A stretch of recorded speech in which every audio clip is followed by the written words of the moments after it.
7, 6, 5, 4, 3, 2, 1, 0.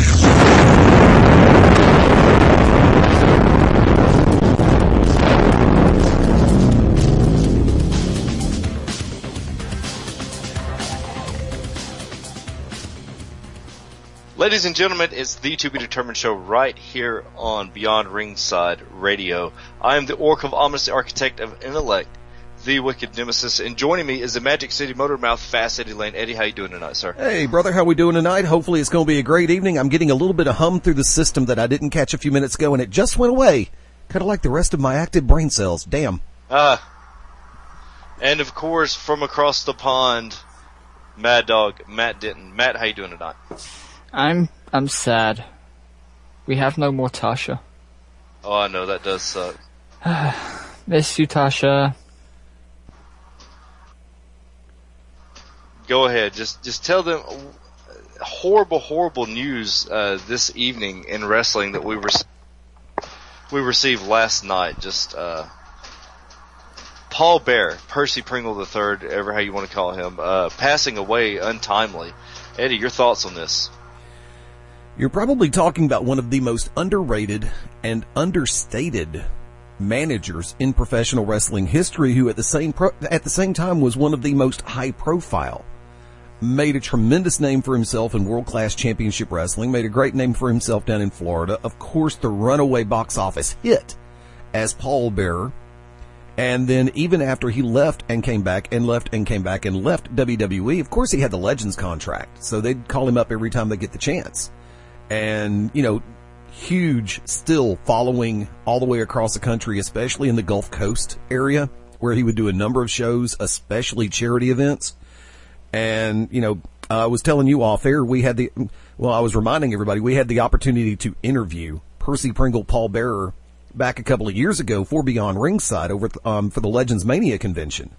And I will never forget that interview. He was off air and on air, very genuine, very nice, and very candid, and just an extreme pleasure to talk to.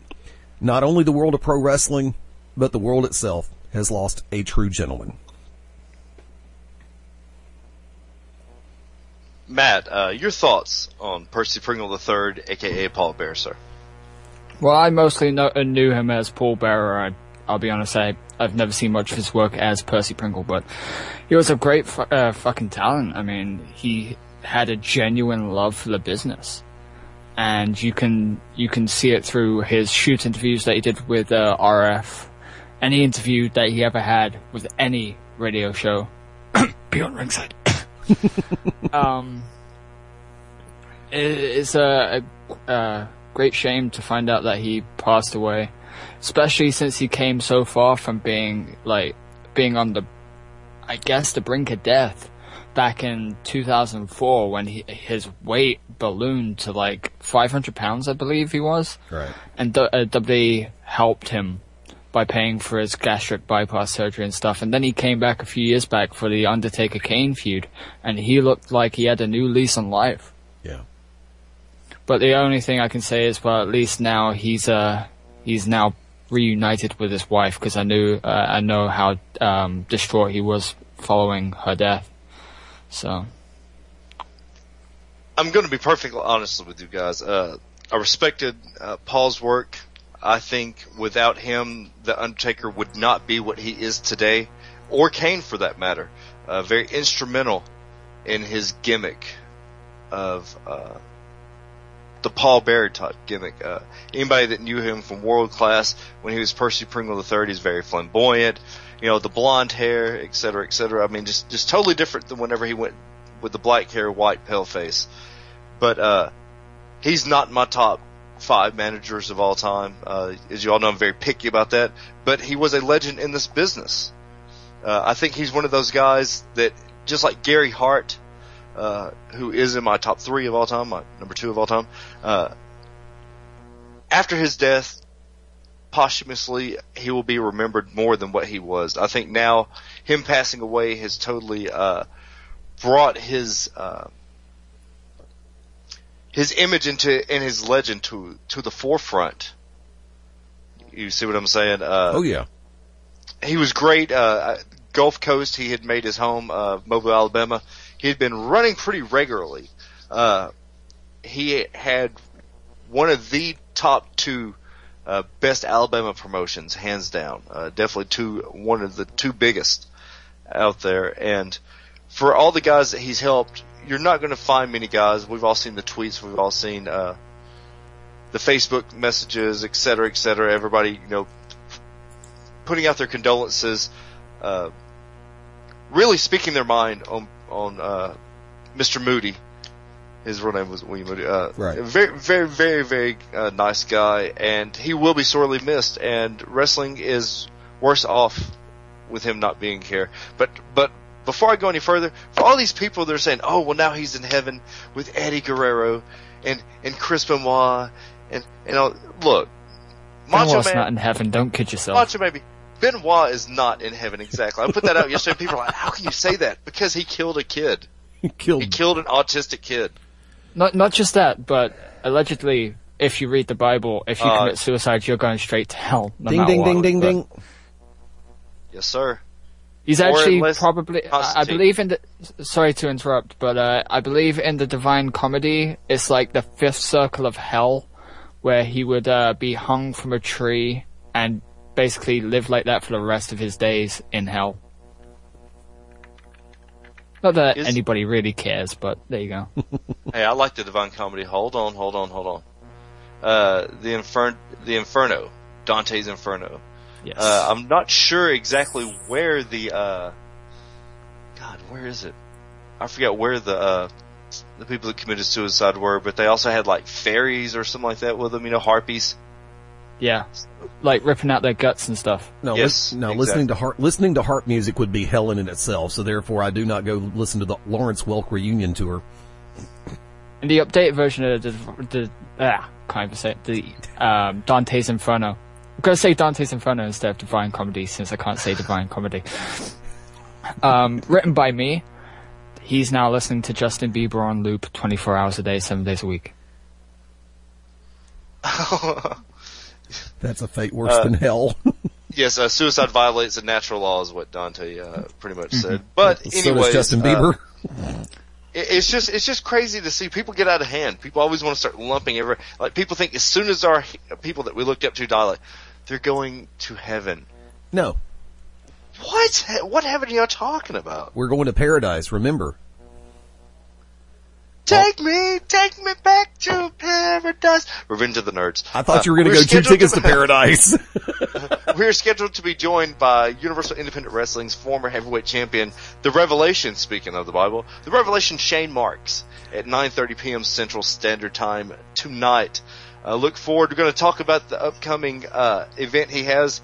Jake the Snake Roberts and Diamond Dallas Page scheduled to make appearances on there. And something a little weird, a 6-person tag team street fight. It's always really weird. Cool. I'm just saying. How do you feel about that, Eddie? How do you feel about a 6-person match? Do you feel like that maybe something goes on outside? Of course. That all of a sudden, boom, he's If taken away from what's going on in the ring? if the correct combustible elements are in place, yes, anything can happen inside and or outside the ring, especially if it's going to be a street fight, then it's going to be tornado tag rules anyway. Anybody can be anywhere at any time. It doesn't necessarily mean Australian rules with 6 people. And here's the thing to always consider. If you've got 6 people tornado style, you've got people who are fans of each individual person in that ring, not necessarily collective face heel. So you could be watching somebody outside the ring and be oblivious to what's going on the left side of the ring or inside the ring because your person's on the left. You see what I'm saying? You miss what's going on on the other spots because really what it is it's a street fight. So they're going to battle all over the place. Here's my problem with that. I've been a part of about 15 or 20 street fights, tag team street fights. We call them Bohemian Grove Brawls. Yeah. When the Merchants of Death had the Great Championship Wrestling tag team belts, whenever we would do this was like, it was a common thing for them just to throw us into street fights. It's one thing to have 2 guys, to have 4 people, to have a team of 2 out there. But to have a team of 3, especially when you throw Pandora in the mix, call them like a bomb Pandora, it makes everything combustible. And I think that this is going to get out of hand quick. But we will actually talk to Shane Marks. Shane Marks very candid in all his interviews. It's been about 2 years since we had him on, right, Matt? When we had him on Shoot Finish? Yeah, it's about that, yeah. Yeah, it's been some time, so we look forward to talking to Shane to ask him about that and ask him, how does he feel about Paige and Jake on the event, but yet not wrestling? Ask him, get, like I said, very candid, so we'll see. We'll also get his moments, his favorite moments on Paul Bearer. For those of you wanting to give us your favorite moments on Paul Bearer, 205-316-9900 is the number to call in.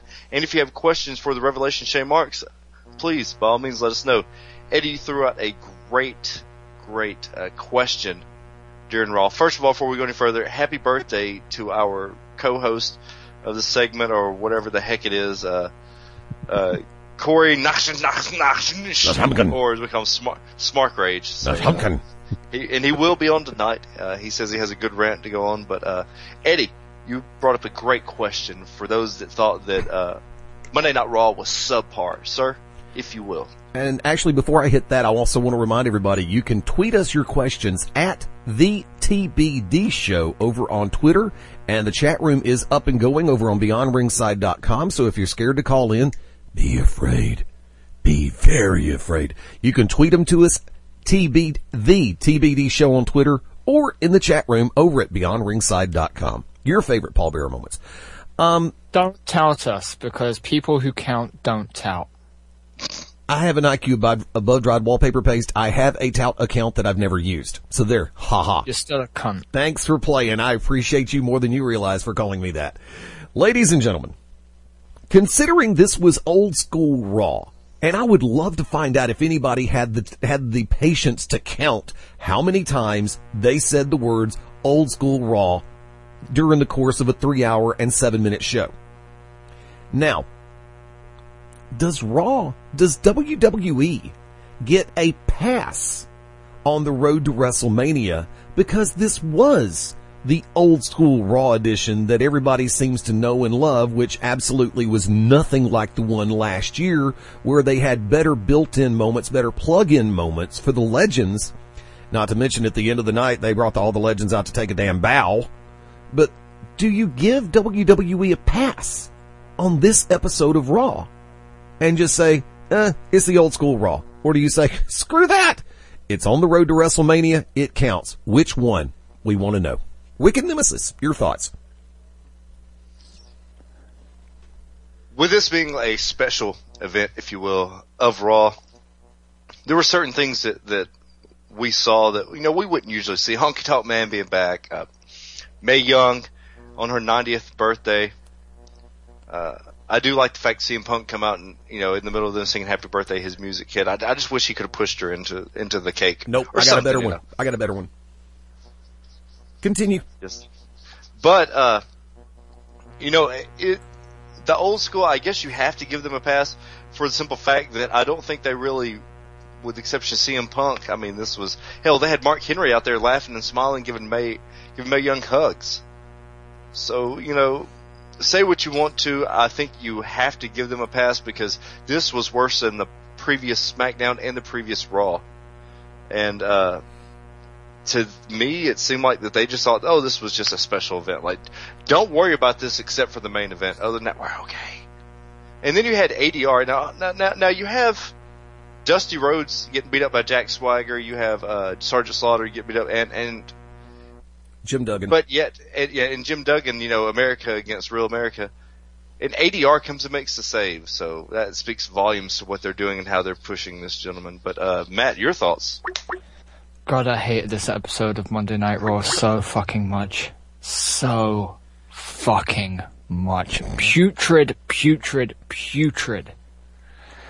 And I just want to give shout outs to, let me find the tweet, because these people are all cunts. Monique Dupree, you're a cunt. Malcolm Young, you're a cunt. Stephanie Joy, you're a cunt. And the people from the, I don't know if I should give them free advertising considering they're a radio show, but they're cunts too. Yes. All three of them, cunts. But yeah, I could not stand this episode of Monday Night Raw, and I actually was about to go and tune out and to watch the Rooster Teeth live podcast. I really wish I had have stopped watching Raw at that point, because I was like, about an hour and I'm like, we still have 2 hours left? Oh my god. And the high spot of the entire 3-hour Raw happened 2.5 hours into it when the New Age Outlaws came out and saved the show. Yes. For a brief period. But nothing could save that fucking show. Putrid fucking cunts. Eddie. The better way, and I thought of this as it was transpiring, when CM Punk's music hit during Mae Young's celebration. Remember the tongue-in-cheek that he threw to Jerry Lawler when he said, "I'm glad you're back"? When Jerry came back off the heart attack and Lawler, Punk interrupted? If Punk interrupts with Heyman, comes walking out there, stops, turns around, goes up to one of the birthday cakes, plucks a candle out, walks right up to Mae in her face and blows out the candle, and then goes, "Happy birthday, Mae," and then walks to the ring, I'm thinking that would be the perfect moment right there. One, you've got him in the face of a legend in Mae Young. You've got him blowing out the birthday candle in her face. You know, the birthday person's supposed to blow out the candles, and then just turns around and walks off like nobody's business. That would have been a moment of pure beauty for Punk's character. And we have a caller on the line. We all know this gentleman. A friend of the show, Ted Guinness. Ted, how you doing tonight? Man, I am losing my freaking mind out in California. Let me just tell you that. Well, that's a good place to do it.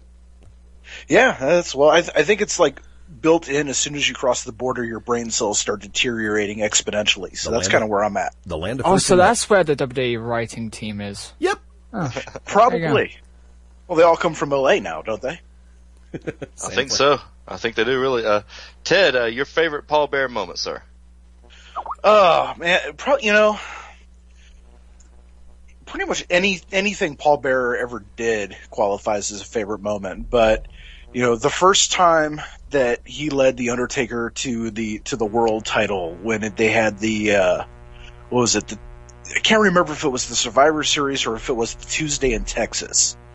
But just, because you'd seen the build-up at the WrestleManias, just the development of The Undertaker's character, and Brother Love was just failing miserably.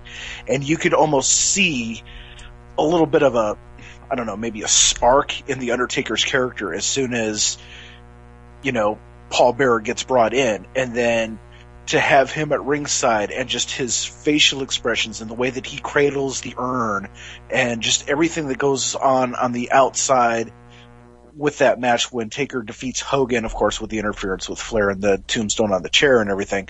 But I think that was the match that really gelled Paul Bearer and The Undertaker together. So I would say that is probably my favorite moment. Actually, let me ask, hold on real quick. Didn't Percy Pringle, Paul Bearer, work with Mark Calloway in World Class Championship Wrestling when Mark Calloway was known as Texas Red? That I do not know. I think he did, so that might have actually been the reunion for Mark and Paul up at in WWE, because I think they did work together back a while back before Mean Mark Callis or anything else, when Mark Calloway was known as Texas Red. Which would you are explain correct. why it clicked so well. I think that would be the reason why they click so well, is because they already had the chemistry. Yeah. And, obviously the Undertaker character, Paul Bearer, William Moody, was actually a mortician, which is, life imitating art, imitating life, and so I think that definitely added a lot of realism to the Undertaker character along with Paul Bearer. So, it just goes to show you that everything in life is cyclical, especially this business. Drink. Hey! Oh my goodness, business, drink. I hear that. Ted, anything you'd like to say, sir? Anything else you'd like to fill us in on, sir? How's everything going out there? Everything's going fine. One of the advantages of being out in the West Coast is, you guys get Monday Night Raw live at 8:00. I get the updates on the internet starting at 5:00. So I could already determine whether or not I want to DVR the show, whether I want to watch the show, any of that. By 6:15, I'm debating still whether do I want to watch the show or not. So I go ahead and I DVR the show. Ended up watching a basketball game. After the game, come in, and the nice thing about the DVR is you can fast forward through all the junk. I think I made it through a 3-hour Monday Night Raw in maybe 15, 20 minutes tops. And the only bright spots about that were, believe it or not, the Cena Rock promo. I will give them credit on that. The New Age Outlaws stealing the show, and why they don't get one more run, I do not know. And then the Fatal 4-Way match, which unfortunately was predictable.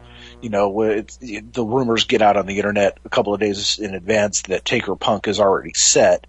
So, you know what's going to happen, but CM Punk's work rate has just been through the roof.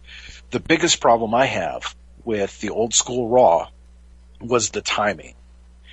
The old school Raw, in my opinion, is something that should be in that long gap between WrestleMania and SummerSlam, something to help fill that time. It should never take place on the road to WrestleMania because you're throwing gimmicks in where it doesn't belong. The whole road to WrestleMania in itself is a huge gimmick, and you need to focus on that. And when you throw a curveball like old school Raw and you have Honky Tonk Man come in for absolutely no purpose, it just completely deflates the energy of the show. And I actually think it takes a lot of the shine off of WrestleMania 29 because, as of this point, you only have 3 matches announced and a fourth one hinted at. Where's the build-up? Where's the reason for me to want to put $60 down to watch it on high def on pay-per-view? It's not there. So that's my 2 cents. Just quickly adding to your point, it's not just that, it's the fact that this is the 3rd old school gimmick show in the last 12 months. We had the 1000th episode of Raw, we had the 20th anniversary of Raw, and now we have old school Raw. It's too fucking much. It absolutely is. And, again, the thing with the 3-hour time slot that's killing me is that you have so much time to fill. Well, you can take one of these shows every couple of months and give it a pay-per-view feel. And that's what old school Raw should be. It should be a pay-per-view feel on free TV once every couple of months to fill the time when you have long bridges between one of the big 4 events. And, your 1000th show, your 20th anniversary, everything, that's fine and dandy. That's great. It's over and done with. Let's get some common sense back into the booking, which I think everybody's been begging for the past 25 years. Ted, how can everyone get in touch with you, sir? Right now, just on Twitter, @TedGuinness. And, you follow me, you send me a tweet, I will tweet back. I am a very outgoing individual. Ladies and gentlemen, Ted Guinness, everyone. For those wanting to call in, 205-316-9900 is the number to call in, looking for your favorite Paul Bearer moment or your thoughts on the old school Raw. Got about 5 minutes before the top of the hour, where we will schedule to be joined by the Revelation Shane Marx. So, all right. Eddie. Yes. I just want to let you know something really quick. I just saw that my phone is across the room, so let's wrap this up on Raw, because this is the only time we get to talk about Raw. After this, it's over. So anybody wanting to talk about Raw, 205-316-9900. Really quick, on a scale of the grading scale A through F, what do you give Raw? Me personally? F. C minus. See, I would give it a C, a solid C, just for the simple fact that ADR went out there. There were a few things here and there that were really good. The main event could have been better, but still, not too often you get to see all of those guys in the ring. And the start off and end with Taker, all on the same show. Let me give you this one. They did a decent job about trying to put something blockbuster at the top of every hour. Show open, top of the hour, boom, here comes The Undertaker. Top of the hour, boom, here comes Triple H. I mean, they're trying to give you something to kick off every hour to get and keep your attention. I give them credit for that. Now, Remember, there is no such thing as a perfect formula when you're doing a gimmick show such as this. If anybody says there is, they're smoking better crap than I can find. But the thing about it is, you have to give them an A for effort for trying to kick off every hour with something really huge. Now, I agree. I came out of my chair standing ovation when the New Age Outlaws music hit. But I also had a sinking feeling in my stomach that for me that was gonna be the high point of the night. The New Age Outlaws should have been hour 3. They should have never been that early in the show. They should have been hour 3 guaranteed, because you knew people would be talking and the numbers would come back up. It's like, oh my God, the Outlaws are back and they're gonna wrestle. Yes. People would be on the phone, on Facebook, on Twitter, getting the message out and pulling the numbers back in and up for that third hour. But I think, typical WWE style, they popped the cork way too soon. Wick? That's because you have no competition. If the WWE had any real competition, that wouldn't happen. They would have to, where they would be able to hold their cards. Now they don't have anybody to push them. So like, you know what, we're just going to throw all our cards on the table. If you don't like it, oh well. 205-316-9900. Anybody that wants to talk about this really quick? Matt. I've already tweeted this out many times during the course of Monday Night Raw. I would have been preferred to watch old school Nitro. Oh, that's hilarious. Could you imagine DDP? All those guys on there. Bring back some Big Papa Pump. Some Buff Bagwell.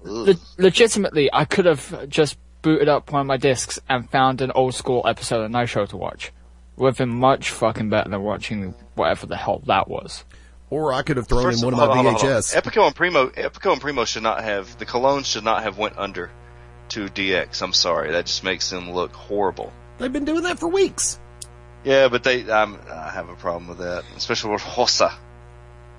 That means they may be getting the belts back. Who could they have put New Age Outlaws against, if it not for... I think they could have had Epico and Primo, go at it, do whatever they needed to do, and then actually had them win. Had them cheat somehow. Hell, you have a manager out there. Get up, and we all know how Road Dogg is with women and Badass. He could have got up and done something like kiss Billy Gunn. Billy Gunn could have turned around. Billy Gunn could have even hit his famouser, then instantly had her jump up. He'd go over there, go to plant one on her, even plant one on her, then turn around, boom, Epico and Primo, 1, 2, 3. I think that would have done so much for their career, because then you're like, holy crap, they're back in the swing of things. 256 area code. Who do we have on the line, and what's your thoughts? My name is Charles. I'm from actually Alabama, so I'm wondering, is it really that bad? Like, seriously, the WWE last Monday's wrestling, was it really that bad? I mean, like, they'll talk about how DX came, well, Triple H didn't come out, the Outlaws came back out. I mean, shouldn't it just be, hey, we're glad to see them? I mean, they showed up? No, because they just come out last year. Matt, your thoughts? Oh, I can't fucking stand Monday Night Raw. Shit. Yeah, go F. No, go away. No, the last Monday Night Raw was actually pretty good. The problem we're having with this is the placement of it. It was placed right before the road to WrestleMania. It boggled a few things here and there, and then it made all the angles awkward. Any other time, as Ted Guinness said, had you thrown this in on the road to SummerSlam, then it wouldn't have been so bad. The problem is where you pointed at, and then some of what they had just to get over. What were your thoughts? I mean, it throws a twist in it. I mean, it makes you upset about it, and now they'll get you all happy because they'll start to build you up more. I mean, they always do it. Look at last year, the whole Rocket Season thing. They had their good parts, and it got all out of control. They threw in some things that were meaningless, and now, they're throwing things that are meaningless at the same time. They're not throwing them in the order they should do. Well, okay, caller, we appreciate you calling in, and the phone lines are always open. We're about to take our first break of the evening. When we come back, we're scheduled to be joined by the Revelation, Shane Marks, right here, the To Be Determined Show, Beyond Ringside Radio.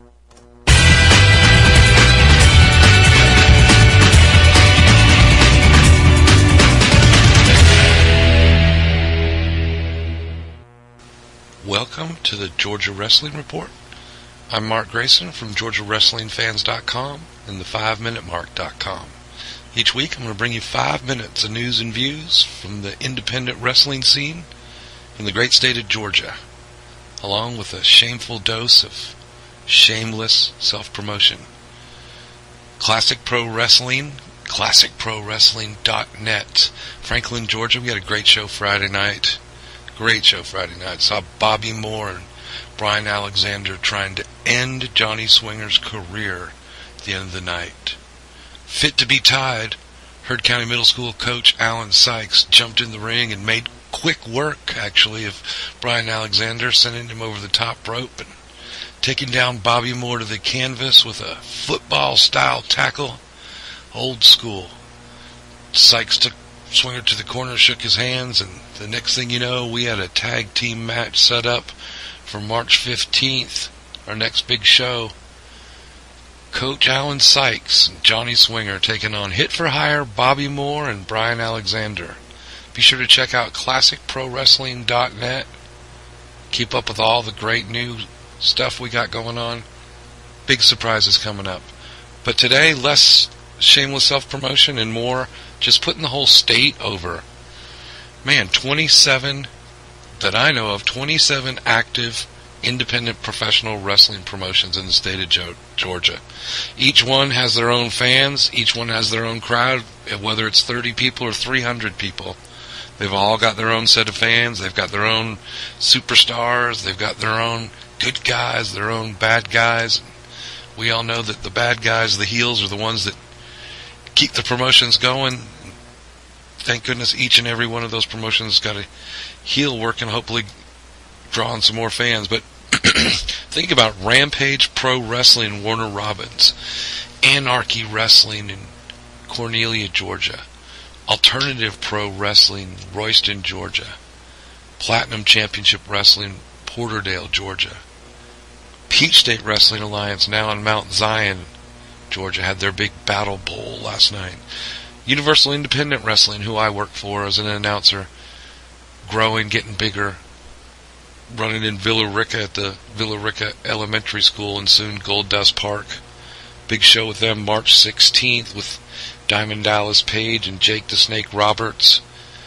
Johnny Swinger versus AJ Steele. It's a gigantic card. Check out Facebook, look up Universal Independent Wrestling and find out more, but more wrestling promotions in the state of Georgia than anywhere else. Empire. Nobody talks about Empire in Rossville, Georgia. Great little setup. Great fans. Great show. Deep Southern Championship Wrestling in Blue Ridge. I've had a chance to work with Big Wood, the Lumberjack, several times. And man, talk about a great place to work. Great fans, love wrestling, and Woody knows how to book a show and bring in just the right people and just the right balance of his guys that he's trained and some big name superstars. Other places like All Star Wrestling Network and Fort Valley, young guys working there. They're running the second and fourth Fridays of the month. Southern Wrestling Association in Eastonole, Georgia. Never had a chance to get up there and work with them, but I understand they got a great setup, great people to work for, another great set of fans, whole roster of wrestlers that don't work in the normal Georgia market, so it's really cool to see that growing. It's just amazing to see Georgia growing still with great wrestlers. Look, Kyle Matthews, Corey Hollis, Jimmy Raves, Crew Jones, Sean Banks, AJ Steele, Murder One, Jake Slater, and all those guys down there. I failed to mention the new upcomer South Georgia Championship Wrestling. I mean, just really, Georgia's got it all, and it just keeps right on getting better. I really believe that Georgia's the hotbed of independent professional wrestling in the Southeast, maybe the entire country. But find out more at the5minutemark.com, GeorgiaWrestlingFans.com, and we'll talk to you again next week. Thanks for tuning in. I'm Mark Grayson. Have a great day.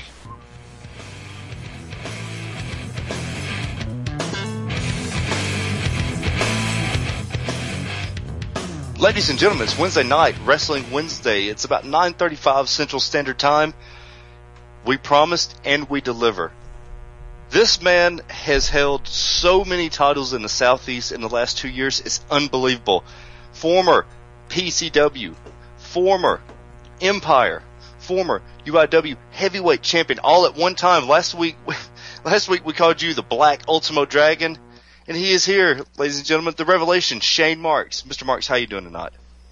I'm good. It feels good to be on the radio talking to you guys.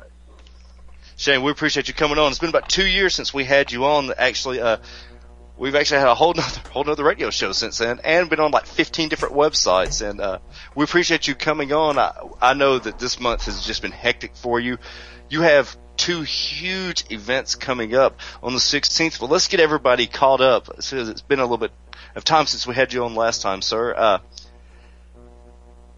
How does it feel to have held at least 8 heavyweight titles in the last year or so, to have your work rate, your work ethic finally come to fruition, and then to be everywhere almost at once, sir? It's everything that you work hard for, and everything that I've always wanted to do, just be everywhere, do everything. You know, with wrestling, no matter where I live in Georgia or Alabama or North Carolina, which I'm actually going very soon, in the coming few weeks. I just wanted to make my name in wrestling, and starting in the South, moving on, always what I wanted to do. And to say that I've held those championships as many times as I have in different places, it's definitely living the dream. Now, you have been predominantly working in 2 promotions more than the rest, namely PCW, or this incarnation of PCW, and UIW. And the 16th, you're actually double-shotting, sir. Is this correct? I am working overtime on the 16th. Yes, I am.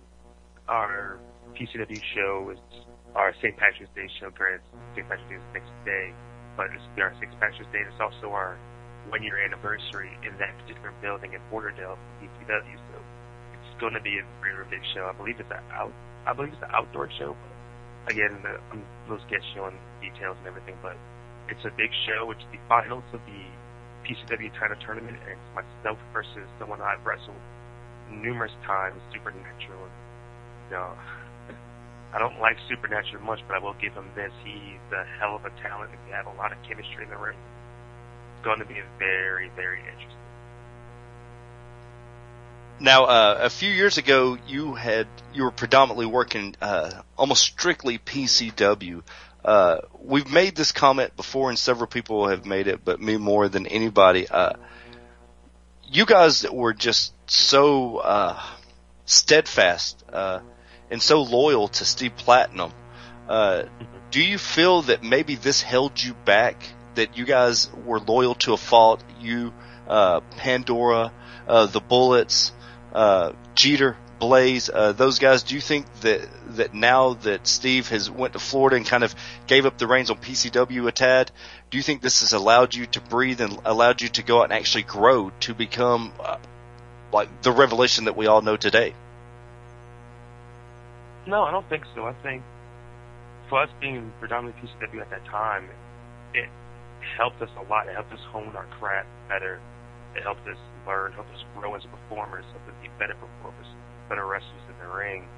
And the fact that it took everyone else to finally see that through PCW, I don't think it's our fault or Steven Platinum's fault at all. I think it's the fault of every other promoter who didn't take us seriously now says, oh, they're actually good. Let's put them on our show and improve what we have.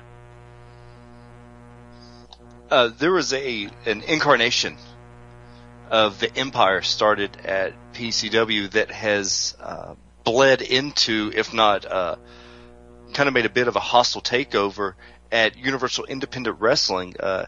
What are the differences in the PCW Avondale Estates version of the Empire, if you will, the Porterdale version of the Empire, and UIW's version of the Empire, sir?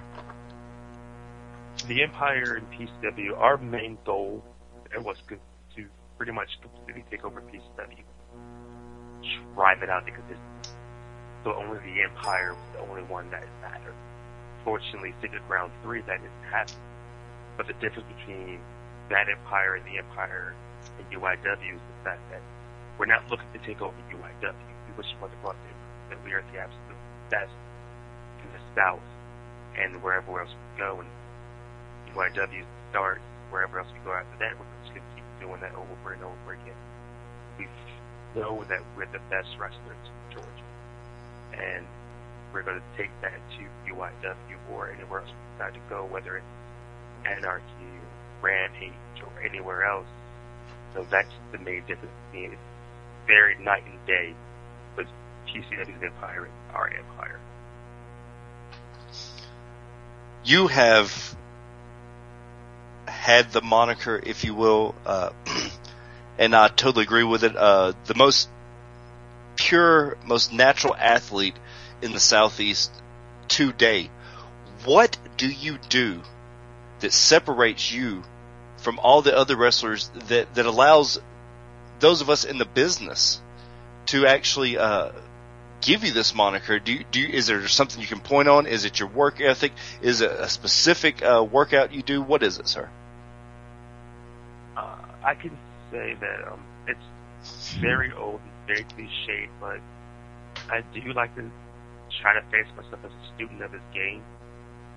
And I understand that, I've always thought that, you want to stand out, you kind of be different. You don't be like the next guy. You got to be different from somebody else. You got to do something that someone else isn't doing. I contribute what I do to, watching a lot of the guys that I'm growing up, men like Shawn Michaels, Eddie Guerrero, and like Triple H, Arn Anderson, and pretty much taking what I see from them, if not everything, bits and pieces of them, and incorporating to who I am, and adding it to my personality, just pretty much mixing it all together.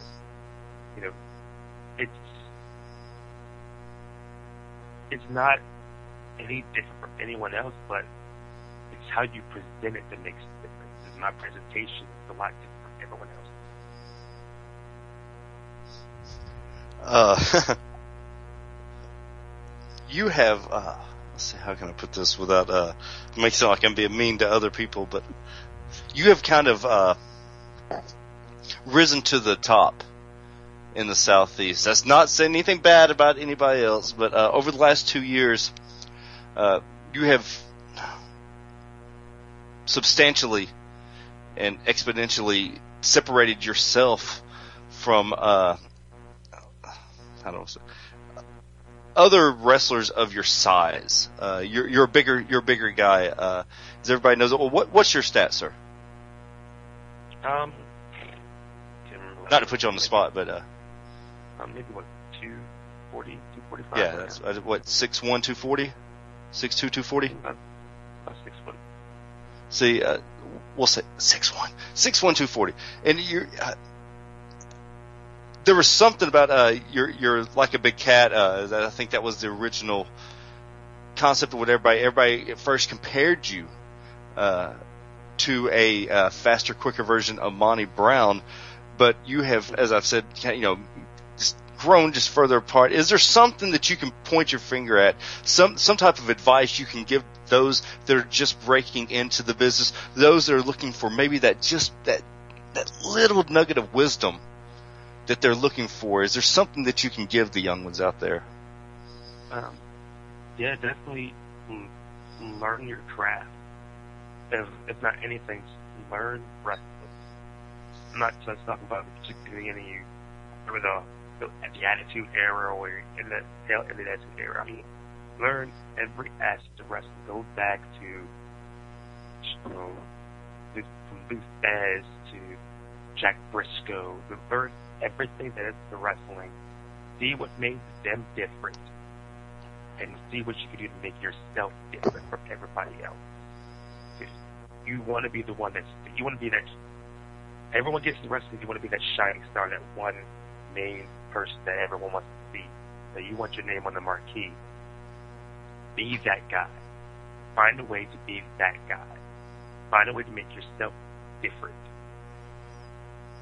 Do everything you can to get yourself mentally ready there for this business. It's going to be a long haul. Because it took me a while for anyone to even notice. So it took at least 6-7 years for anyone to say, hey, let's put this guy on our show.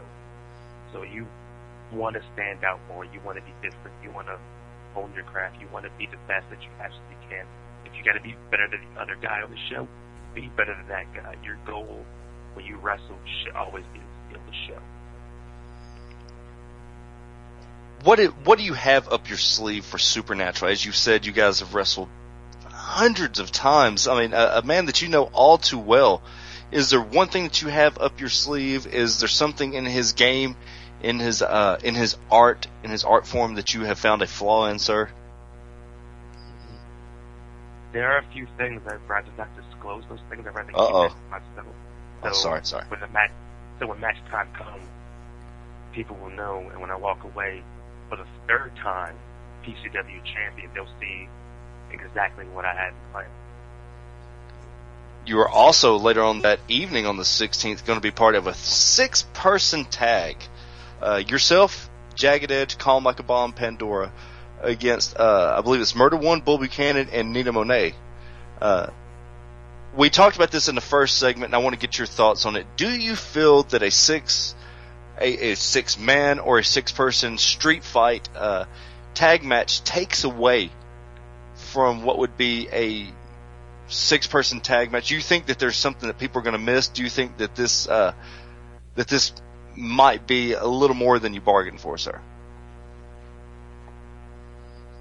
You've known me, and I'm the kind of guy that goes with the flow with everything. And whether it's a regular 6-person tag or 6-person street fight, my thing is it doesn't take anything away. It just accelerates what's already going on between myself, Jagged Edge, Pandora, Murder One, Bull Buchanan, Nina Monet. We've been building this thing for months. You know, Bull and I have traded back and forth UIW championship. Murder One turned on us after we brought him back to UIW, and he turned his back on us, joined Bull Buchanan. I think this has been a combustible element waiting to happen. To have it in the street fight form, I think this brings a different element to what is already a hostile environment. I think that I don't think they're going to miss it. I think they're going to get more than they're bargained for. Uh-oh. I hear that in your voice. I see where you're coming from. You've gone to that dark place once again. Let me ask you really quick before I toss the question around. I'll save my other question for after they get theirs, but tell us the difference between is it DeWitt? Is that what it is? Is that what it, DeWitt and Miss Rachel? What are the different styles in valet and managing between these two? Well, because you've known Miss Rachel for a long time. I mean, let's be honest. Yeah, Rachel and I have been, we're a team. You know, I don't see her as a manager, I don't see her as a valet, I see her as a partner. And since the Empire started, when everything happened in November 11th, you know, her and I immediately realized that, you know, we got something good. And we're keeping it going. And to this day, you know, after a year or so later, we're still a team. DeWitt Dawson, he's our mouthpiece. He's definitely a manager's manager. He's our mouthpiece. He's the guy who, you know, he helps take care of things that need to be taken care of. And not that Rachel doesn't, but again, they're two different people, two different styles from one to the other. And the only difference is, you know, I have one in PCW that I have one in UIW. That's the main difference.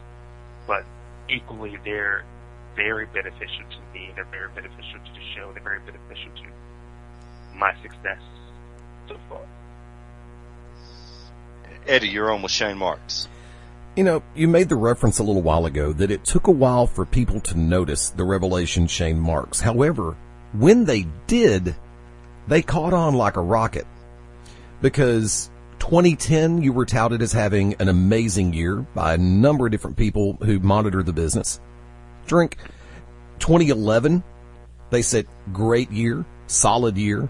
Sentiment was echoed about 2012 for the revelation Shane Marks. Just barely cracking 3 months in. Number one, when you hear those kind of compliments being thrown your way, how does it affect your mindset as it comes to the sport of professional wrestling? And number two, how do you top it? Shane? It's a little overwhelming because it's something that you want, but when it actually happens, you kind of have to step back and go, "Whoa, this is happening faster than I thought." But I try to keep myself humble. You know, as hard to believe most people see me, I try to stay as humble as possible, especially when those compliments come in. You know, I work for the next year. I work as hard first year as the next year, and then when you prepare for those things, you want to work harder, you want to do better. When people say things like that, you want to keep it going, because that keeps people talking about you. That keeps people on your radar. So all I do is just keep working harder, and I try to find ways to be different or have a match different. I want to wrestle everyone that's put in front of me so I can show that I can wrestle anybody. Matt Denton. Okay, I've got 2 questions. 1, if a doctor came up to you and said, you have about 6 months left on your bump card, what would be on your wrestling bucket list?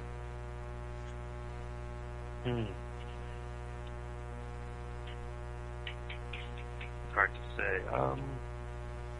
Obviously, first on the list for me would be the wrestling Japan. Whether it's, New Japan, All Japan, whatever promotion in Japan that, would love to have me. I would love to have that on my resume. That's always been one of my ultimate goals, is to perform in Japan. To have that on my resume, to have that say that I've been there, would be beyond my wildest dreams. That's probably one of the things on my bucket list. That, and another one would be to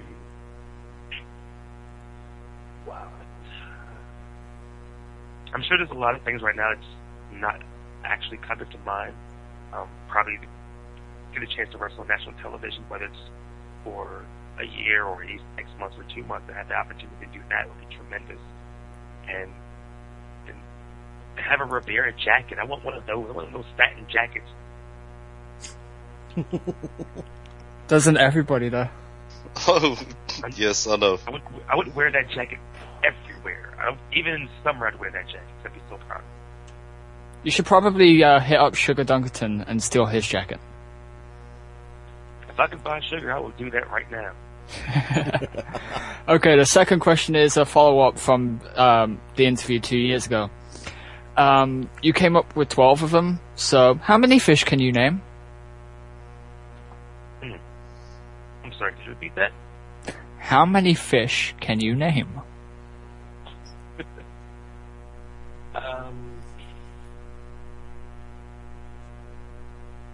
None at this point in time.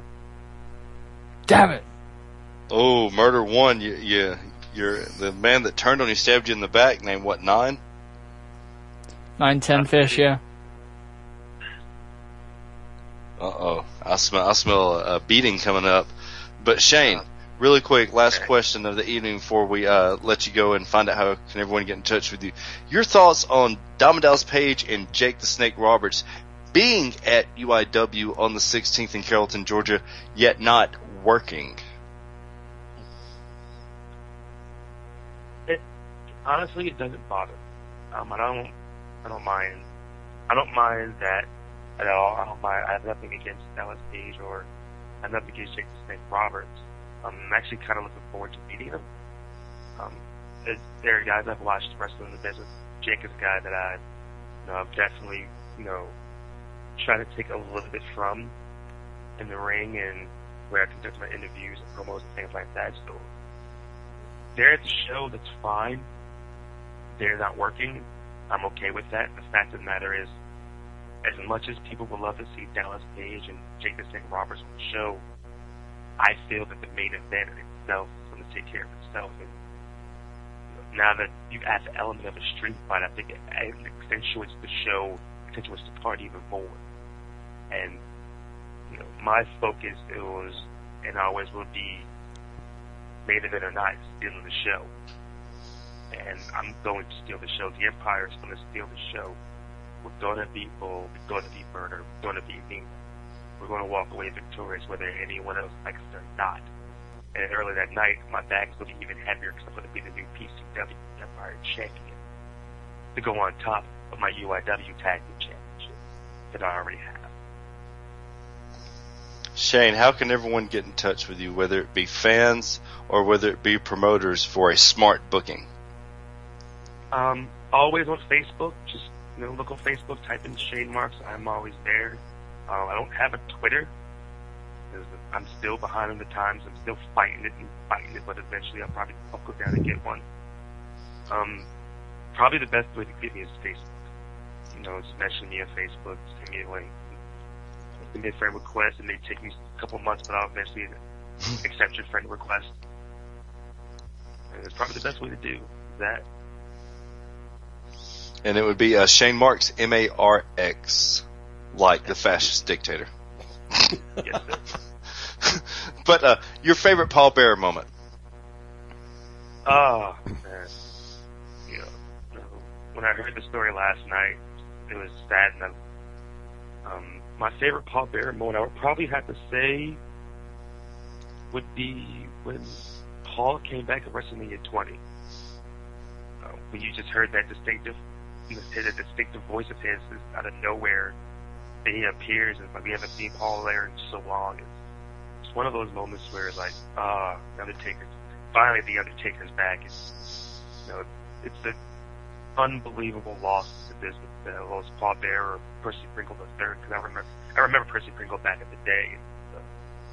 It's very sad to see, very, very sad, and God bless his family, and rest in peace. Rest in peace, Paul Bearer. Shane, we appreciate you coming on. I will see you the 16th, sir. Good luck that morning and that evening. Ladies and gentlemen, this has been The Revelation. Shane Marks, right here on the To Be Determined show. We're about to take our top of the hour break. When we come back, it's time for the internet darling on his birthday, Smark Rage, the Smarks Rage, right here beyond Ringside Radio.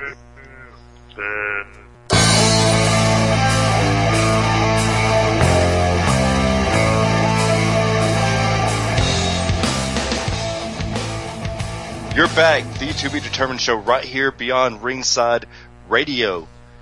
Ladies and gentlemen, we're just going to jump straight into it for his birthday edition of the Smarts Rage. It's Corey, Smark Rage. Corey, what are you raging about this week? Well, thank you for having me on my birthday. I'm officially 34. Yay! I know, right? I'm old, but I'm not as old as Fast Eddie Lane, because he's an old hand. First of all, I want to start this off. Hate to start this off somber. Condolences to Paul Bearer's family. One of my favorite managers of all times. He's, my top 6 managers, not including Wicked Nemesis and Larry Dallas. Those guys are those guys go neck and neck. So this week, I thought about a lot about this before touching this subject. So Bruno Sammartino finally got inducted to the Hall of Fame. After years and years and years of holding out, something finally clicked. Triple H talked him into it. Money, I guarantee you, money was involved. And he finally decided to accept the Hall of Fame induction.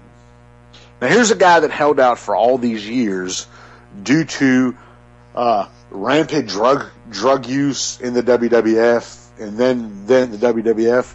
We're not going to get sued if we call him the WWF, are we? No. Who cares anyway? What they can have this 10-year-old iPod that I have. So Bruno Sammartino decided to take this induction, which, I was happy. I was back and forth like, come on, dude, it's wrestling, it's wrestling. I even said on the show, somebody needs to smarten his ass up and tell him it's pro wrestling and take it. So then after being inducted, I got to thinking, Well, didn't this guy, Bruno Sammartino, the guy that held out for all these years, for 25 years, held out of the Hall of Fame, didn't he have matches, some of his best matches or good matches with superstar Billy Graham, who is a known admitted steroid user and abuser? And didn't he work out with the former governor of California and Mr. Olympia, Arnold Schwarzenegger, who admittedly took steroids? Now, these guys took steroids when it was legal. You could go to the doctor and get a prescription. So in my head, here's this guy, Bruno Sammartino, who held out for all these years, made money by having wrestling matches with superstar Billy Graham, who was a known steroid user, openly admitted, and is now suffering complications due to rampant steroid usage.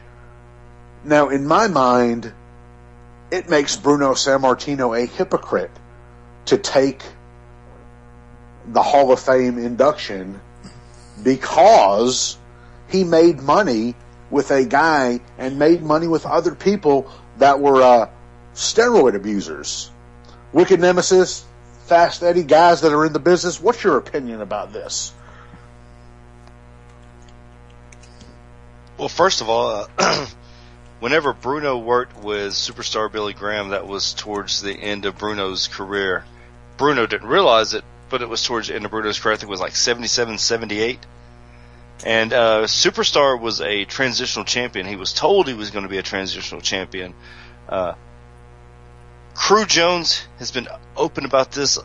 Brody Ray Chase has been open about this. A lot of the old school guys have been very open about this. To those guys, steroids are nothing more than cosmetic surgery. They say, and I kind of agree with them, that it's just like a woman going out and getting breast implants. Because all you're doing is you're going out to make yourself bigger. That doesn't make you stronger. It does not make you stronger.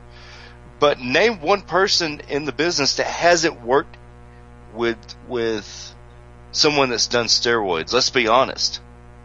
You can't. All of us have worked with somebody that's done steroids. And if you haven't, then you're not working the right shows, the right events. Eddie, your thoughts? If I get started on steroids now, I'm just going to go ahead and go off for the rest of the calendar year. I'm really going to withhold comment.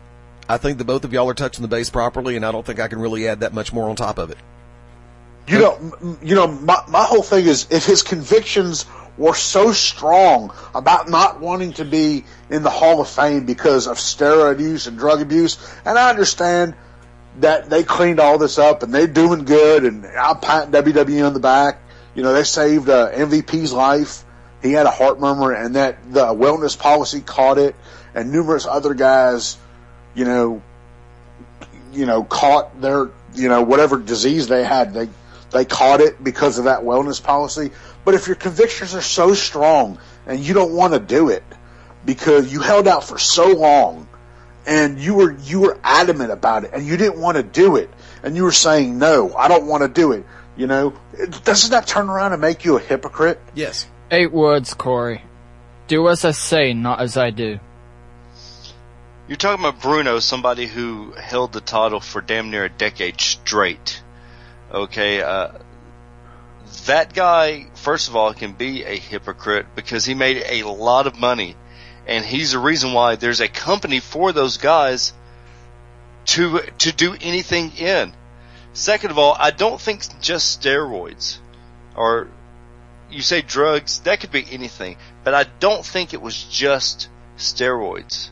I think it was also the fact of Vince McMahon. I think Bruno had a problem with him because he saw the sports entertainment coming, whereas he had been a professional wrestler under Vince McMahon Sr., and they were very close. And it wasn't long after Vince got the title or Vince got the company, that all of a sudden it was Superstar Billy Graham was champion, and then right after that it was Bob Backlund. It is what it is. Vince, I mean, Hulk Hogan. Hulk Hogan's admitted doing steroids. Hulk Hogan's the biggest superstar ever. Even Stone Cold has admitted to doing steroids in his younger days.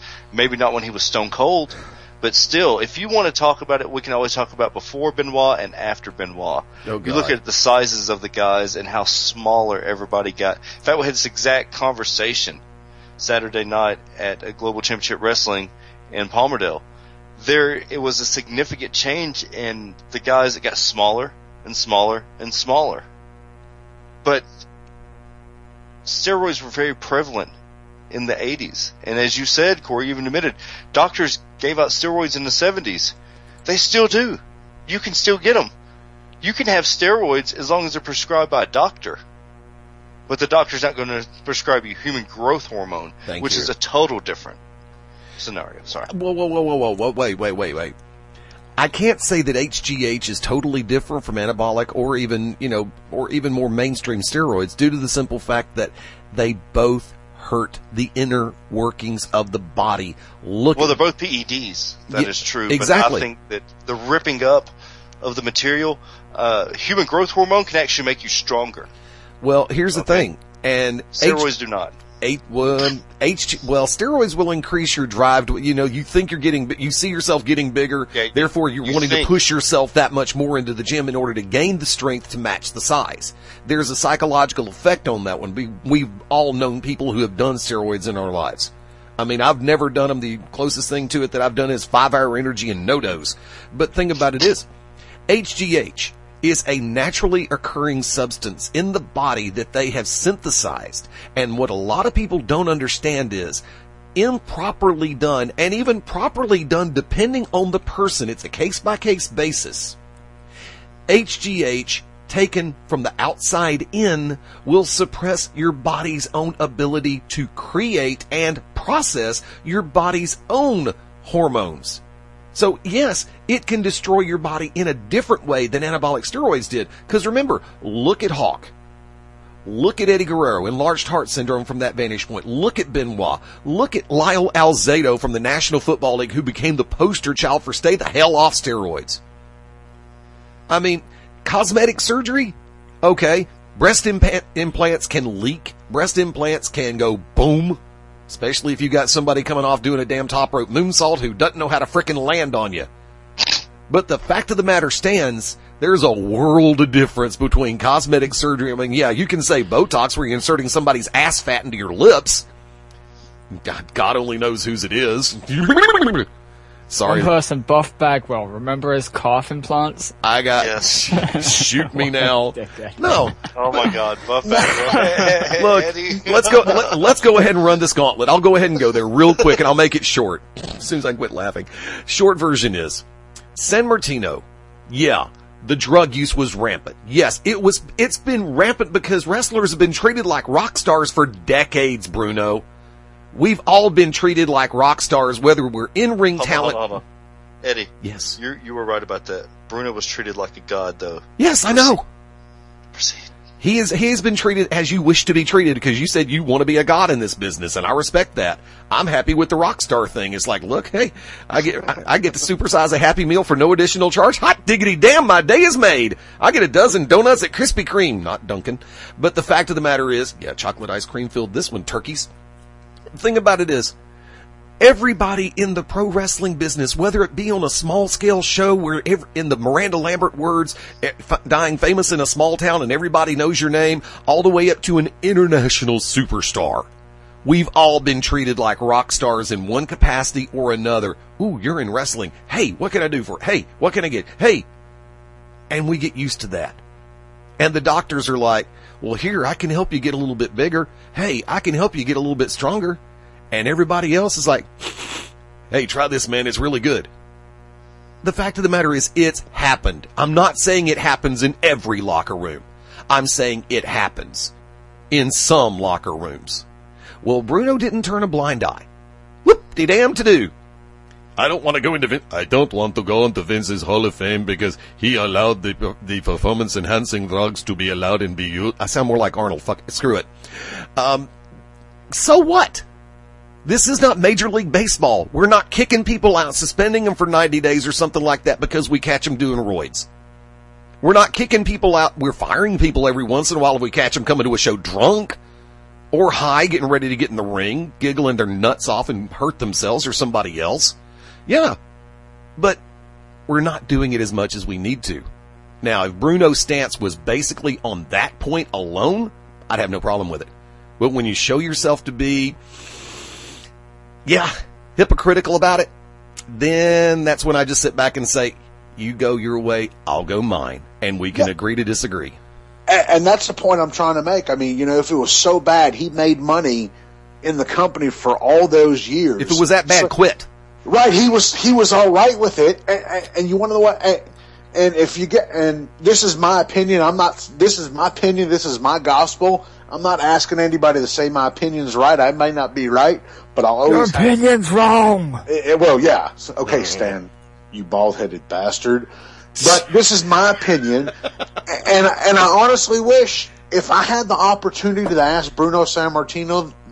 If he was standing here, I would ask him, if it was so bad 30 years ago when you made money all those times, when you were holding the strap for 8 years, selling out Madison Square Garden, making, I'm throwing out a number here, I don't know if it's true, if he's making $350,000 a year and the drug usage was so bad, it must have not been so bad and hurt your feelings that bad because you kept cashing his fucking checks. That's all I'm saying. It's got a fucking price, though. What? Exactly. But don't sit there and be a hypocrite for 25 years and then Triple H or Paul Levesque, whatever comes and says, hey, listen, we're going to pay you X amount of dollars because he ain't getting inducted for $5,000. Sorry. Hell so no. let's say they give him $500,000 or $250,000, whatever the number is.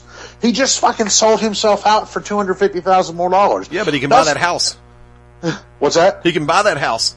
Right. I mean, that's what my whole thing is. I'm easy, but I ain't cheap.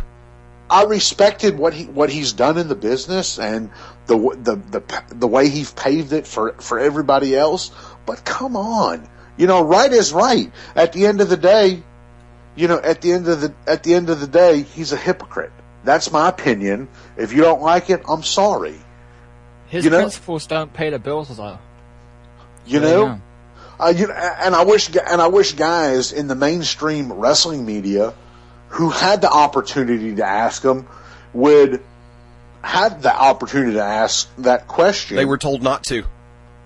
Would have manned up and did it. They were told not to. Oh, really? I'll be willing to bet you they were told not to because you get a lot of the mainstream sites. And I'll say it like this. As the host of Beyond Ringside and Wicked Nemesis, as a host of this show, can vouch for it. We can talk for each other on this one. When you know that you're going to be bringing somebody in that has a controversial story to them, you ask that person in advance, is there something that we don't need to hit? Is there something we need to avoid? And there's been times, we all know this story. We're told point blank, either by that person or by that person's agent, if you ask about this, they're going to hang up the phone right then and we'll never do business with you again. You guys know that? You guys have had people hang up on you? Well, we've all, everybody on this show right now has done shows. Right. And you're like, well, I can't believe he's done it. If you don't run it by them at the beginning, then that usually happens. Right. I mean, when I did Wrestle Rage, we had guests that said, no, we can't, we're not allowed to talk about this. We had Shad Gaspard on. Yep. And when he got arrested, we had him literally 7 days after his arrest. And, we brought him on to talk about that. He's like, hey, I could talk about everything except for that arrest. Thank you. And I respect that, but I mean, but moving back to Bruno, it's just like, it bothers me as a wrestling fan, as a guy, as a guy who spends money with WWE and on WWE, to know that this guy basically shit on a fictitious Hall of Fame for 25 years. And when he didn't shit on it. He just kayfabed it. There's schmozzed total it. difference. Yeah, he schmozzed it. Well, that's to say. Well, I was trying to say. Don't you say it's the same thing? I'll punch you in the fucking gullet. Don't you say it's the same thing, because it's not. I wanted to use that word shitting instead of using the insider term because I don't have any strudel, and I haven't been in the business for 10 years. But look, hold on. But Corey, him not mentioning it, him just being like, well, I don't want to be in it, is one thing. Him being like, those fucking druggies up there in Connecticut or up in New York, that he never did that. I have an interview up on my Daily Motion account, which I really don't use that much anymore at all. But it's a 5-part interview with Bruno. And he even says, he just says that he just won't even acknowledge him. The guy starts talking about the interview, or starts talking about the Hall of Fame, and all he says is, I don't want to talk about it. And the guy's like, oh, okay. And he just goes right on. Of course, the guy's really good. We all know those interviews where the guys make it about themselves, but he was really smart about it, and he was just like, oh, okay, well, let's just go. But what we're forgetting, or what none of us have mentioned yet, is one thing. That Legends contract that comes with that Hall of Fame. Oh, hell yeah. That Legends contract where you get paid to just sit at home and they get to use your likeness. And when they put out a Bruno Sammartino toy, he'll make money off that. When he's in SmackDown vs. Raw 2014. He'll make money off when that. When it's the, I don't know, it wouldn't be the Attitude Era, whatever the hell they're going to do. Probably WWE Classics. New School, I don't know. They'll do that. They'll do that, and Bruno, he'll make money off that. That's the main deal. Look, it's all about money. Yeah, thank you. Let me jump in for Greed one. is good. And that's and that's the problem I have with it.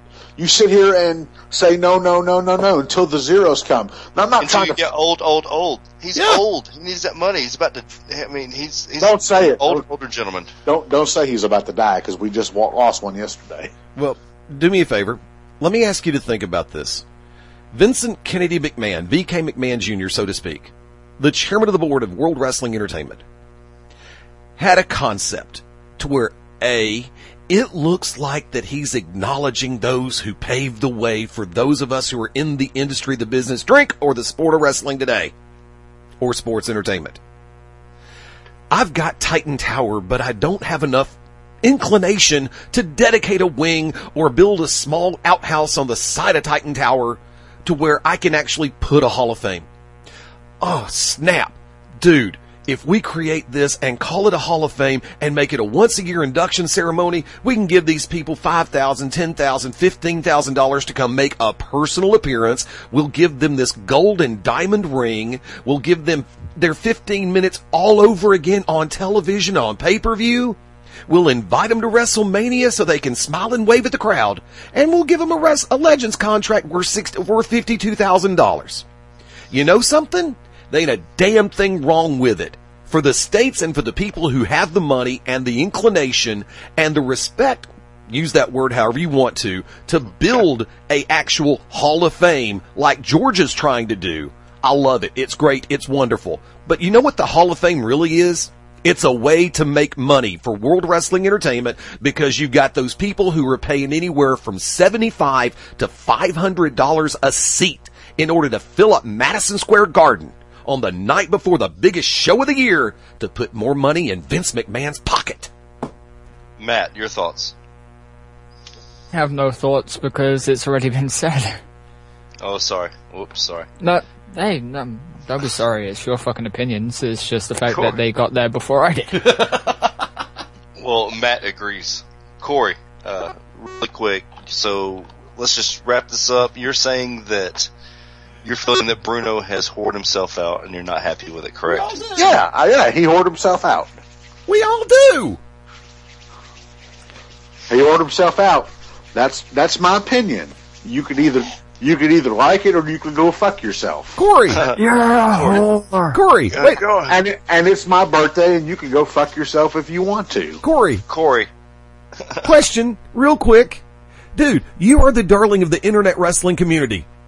If a bakery in Atlanta, Georgia calls you now and says, we want you to sponsor our cakes for your segment on To Be Determined, and we're going to give you $1,000 a week to do it, plus we're going to give you a free cake every week, would you pass that up?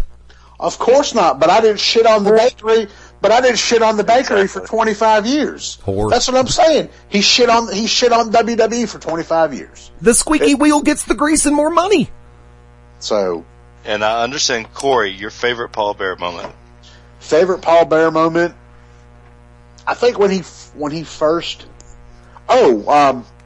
It was the funeral parlor when it was Paul Bearer, Undertaker, and Ric Flair. Oh, that's an old one. That's a good one too. And when Undertaker didn't say anything, he just stood off to the back. Yep. I like the marriage of Undertaker and Stephanie McMahon. Oh my God! Her My breath. favorite Paul Bearer moment, which I have not given out yet, is whenever Kane appeared in the Hell in a Cell and ripped the door off. Whenever Shawn Michaels was getting his butt beat by Undertaker, and when everything leading up to whenever he tells Undertaker, "He's your brother." There were so many moments. I remember one whenever Undertaker was making a coffin back when he was Kane the Undertaker. Yeah. Oh shit! And Was that in the lead up to Rumble '94 when he was facing Yokozuna? I think so. Yes, it was because he was making a huge coffin. Yes, it was. Yes, double wide, double deep. And that's the first time that they ever acknowledged him being Kane. He wasn't called Kane the Undertaker, but in that segment somewhere it says Kane the Undertaker, or he calls him Kane, or it's on something. Because I was like, Kane the Undertaker, and I was like, oh my God. The Undertaker's name was Kane the Undertaker. I mean, he had so many things. Remember when he was suspended, when it was Brian Lee against Undertaker? Yeah. With Undertaker and the Blundermaker? Yep. Oh my! He was awesome. He was one of a kind, and there's not many guys in this business that can pull off a gimmick for that long. I mean, just to be from going as the flamboyant Percy Pringle III with the blonde hair and the studs all over the place, and having the cane and being oversized, and then to go and just completely slick your hair down black, put on the white face, put on the Addams Family type Uncle Fester eyes, eyeshadow, and to go out there with the urn and to help get the Undertaker over, the longest running gimmick in professional wrestling, I do believe. Definitely somebody that's made money after money after money after money. So, but Corey, happy birthday, sir. Is there anything you'd like to say before we let you go? First of all, how can everyone get in touch with you? I'm sorry. No, go ahead. Excuse me. Go ahead. I was just saying, how can everyone get in touch with you, whether it be for fan mail or to give you questions, because I know you like to accept questions. Or birthday cakes. Or birthday cakes. Well, you could find me on Facebook, facebook.com/The Smarks Rage. Check it out, like it. And you can find me on Twitter, Smark Rage, all caps. If you want to send me an email, smarkrage@yahoo.com. There's about 30 minutes left to my birthday. I accept breasts and I accept sandwiches. That's my time. That's my rage. Thank you for letting me have my opinion, and I'll see you boys next week. Love you, bro. Ladies and gentlemen, our last break of the evening. When we come back, we're going to discuss the JYD Memorial Tag Team Tournament Finals. Eddie's going to go and probably explode somewhere, and Matt Denton is going to discuss his newest project. You don't want to miss that out. Thank you, Corey, once again, and Shane Marks. Beyond Ringside Radio, the To Be Determined show, right here.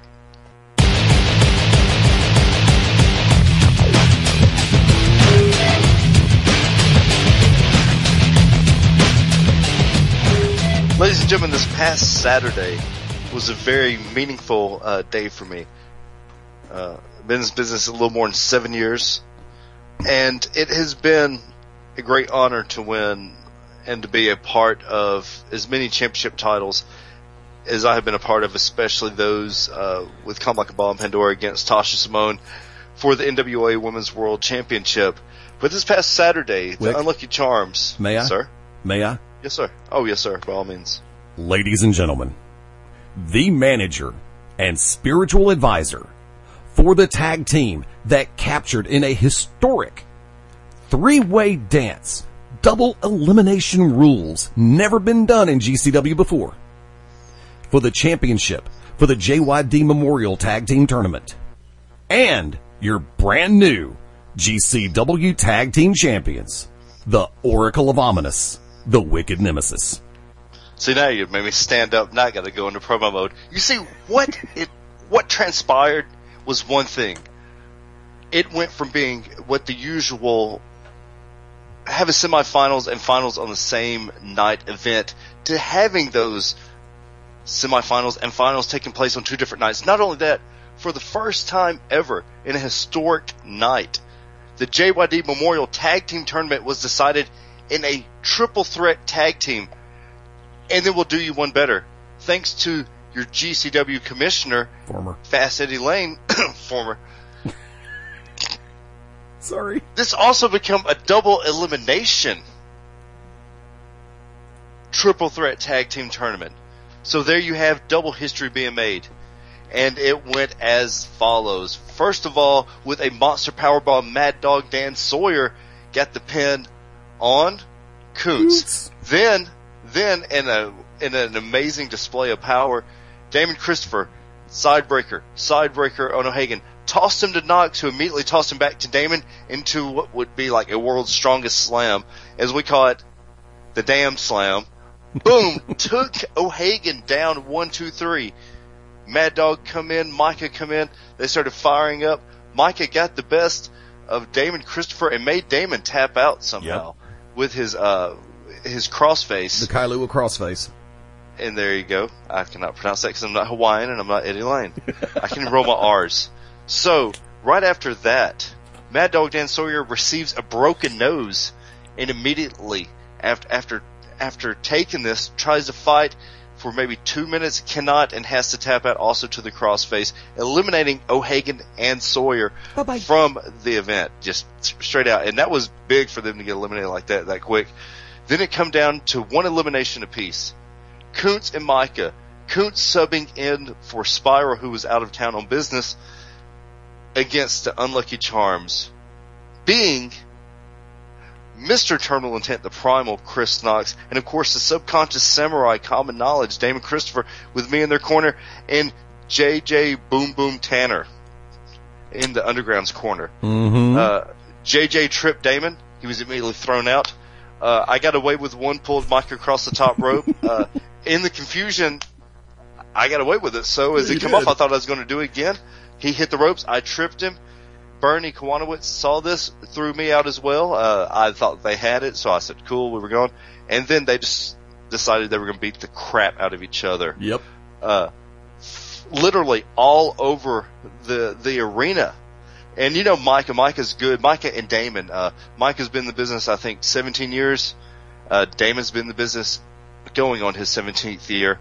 So these guys just battled it out all over the arena, and they know how to use the 10 count, how to utilize the 10 count, and how to go out and actually, get out and get away and try to take the other out of the element. Now, when push come to shove, Shamrocks and Shenanigans on one, Micah Taylor, your 2013 JYD Junkyard Dog Memorial Tag Team Tournament Champions, and your GCW for the second time Tag Team Champions, the Unlucky Charms, a division of the Merchants of Death. So it was very historic for us, and it was with great honor. Somebody who grew up watching Junkyard Dog, watching the cartoon, watching him go out, and to me, you can say what you want to about WrestleMania 3. The build-up to WrestleMania 3 is the reason why I started watching wrestling. I started watching wrestling in January of 87. January of 87, I have been a fan. Now, with that being said, also on that card was Macho Man Randy Savage and Ricky Dragon Steamboat, who a lot of people think, oh man, that was such a great match. That was such a great match. It was. Personally, my favorite match on that entire card was probably the most decorated match I've ever seen in my entire life. In one corner, you had the Junkyard Dog with George the Animal Steel in his corner. In the other corner, you had the King Harley Race, Fabulous Moolah, and Bobby the Brain Heenan. Tell me that wasn't some experience in that ring. Tell me that wasn't some of the most feared men in their business. All of them, including Moolah, all of them were considered shooters.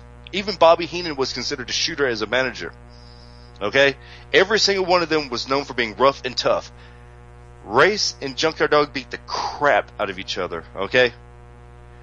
That match personified to me what a true wrestler, not just somebody that come out as entertaining, a true worker, a true god, as in that match. That was one match, and it keeps getting overlooked in a stellar card. Yeah. In the Silverdome. But it was with great honor that we won that, and as I said, everybody we got a standing ovation, which was weird.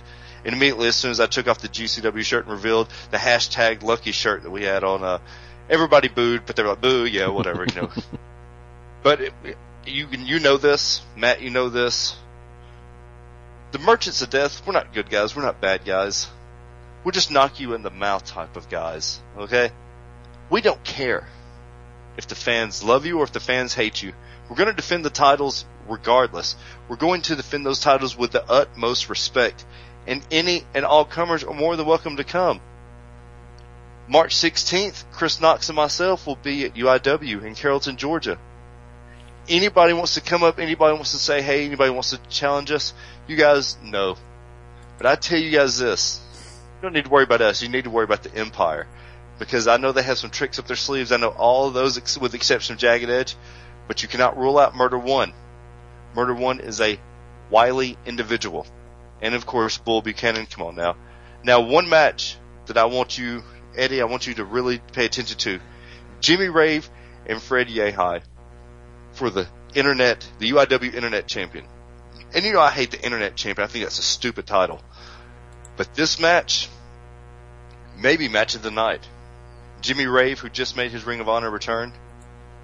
And then Fred Yehai, who is just one of the best wrestlers, bar none. One of those guys that Steve Platinum saw, put out there, and the guy just ran with it, and now is everywhere. Now, Eddie, I know you're going to go off really quick, so before you just shoot everything down and gun down everything moving, Matt Denton, if you will, you have an upcoming project, something that I think you've just started it. Something very big having to do with wrestling. I'll just let you take it, sir. You know what? I'm kind of intrigued as to what Eddie Lane has to say. No, say what you if you do not mind. No, go ahead. I'd like please. to go after Eddie, please. Okay. Eddie, go right ahead. Ladies and gentlemen. Take cover. No kidding. The bullets are loaded. I made a post on my Facebook page recently, and I led off in the way that I thought I should, and I finished in the way that I thought I should. And in the middle of it, I put something from the heart, from me personally. And it's amazing to me how many people have looked at that and have completely and totally overshot, overlooked, and just have not been able to, by God, see what was really put in there. I conducted a social experiment, putting myself in the crossfire. 3 people saw what I was trying to do. Everybody else was like, it's not all about it, it's not all about it, it's not it. Even the person, it's by God all about him, or it's not a damn thing in this world, said, well, it may not be about me, but it sure as hell ain't about you. Well, that's the way you look at every frickin' thing. You think about it. Look in your mirror.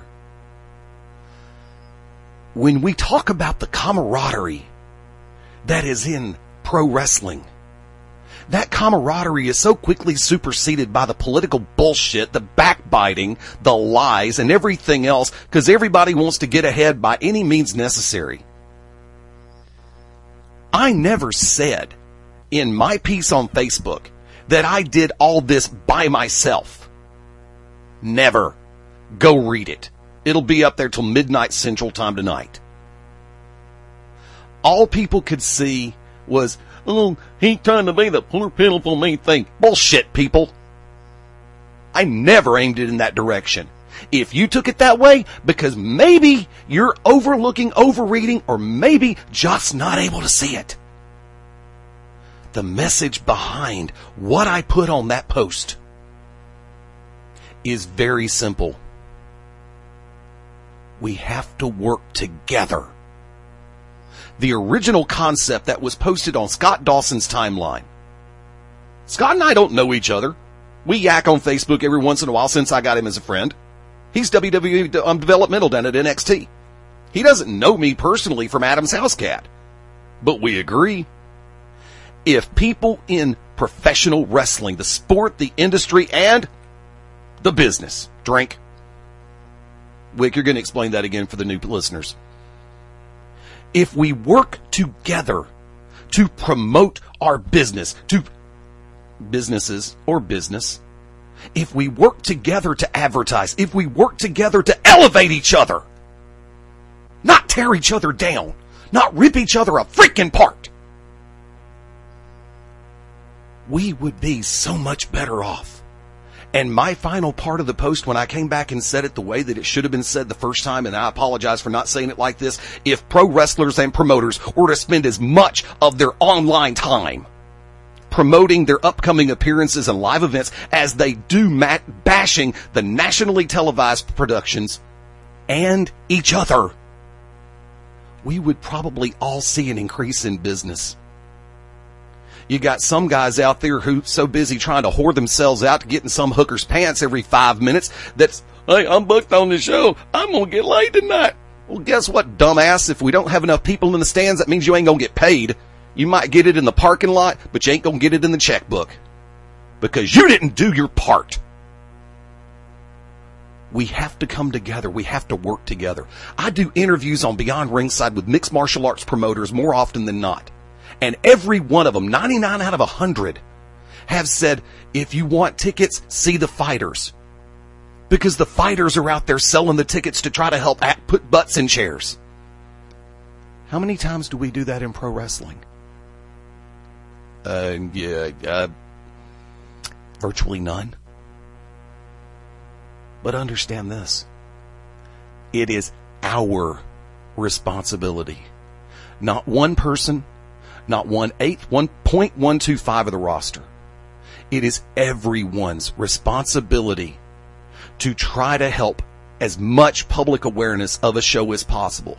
And I'm not talking about somebody, well, I was doing this for 3 weeks, and where were you? I love you, brother. I really do. And I'm just pulling that one straight off my timeline. I have nothing against you. You are a lifelong friend of mine.